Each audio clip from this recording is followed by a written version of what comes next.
Friends, আমি লিপি চলে এলাম আবার লিপিস কিছু মিছু থেকে কিছু মিছু নিয়ে তোমাদের জন্য।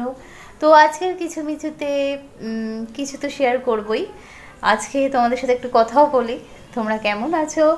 আমি ভালোই আছি, কিন্তু প্রচণ্ড গরম পড়েছে। সবে গরমের শুরু, তাতেই এই অবস্থা। রান্নাঘরে গিয়ে মনে হয় কখন বেরোবো রান্নাঘর থেকে, কিন্তু খাওয়ার আইটেম মেনু বাড়তেই থাকে। গরমে একরকম রান্না, শীতে একরকম রান্না, কোনো সময়ই রান্নার কোনো নেই। আর আমাদের রুচিরও একটা ব্যাপার আছে।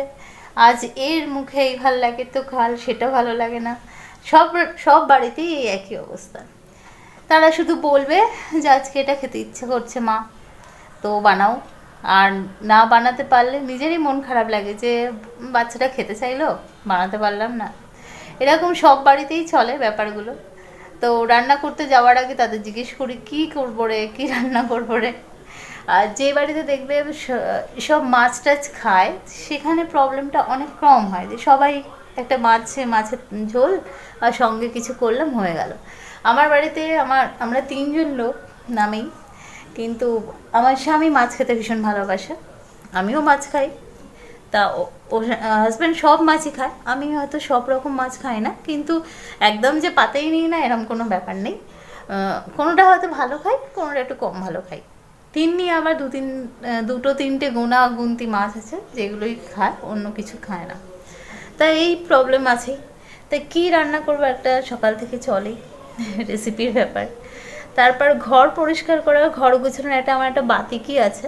এটা বাতিকি বলে আমার মা, মানে পরিষ্কার জিনিসও পরিষ্কার করতে থাকি। যাই হোক, আমার খুব ভালো লাগে এটা। তাই এই নিয়েই চলে দিনগুলো।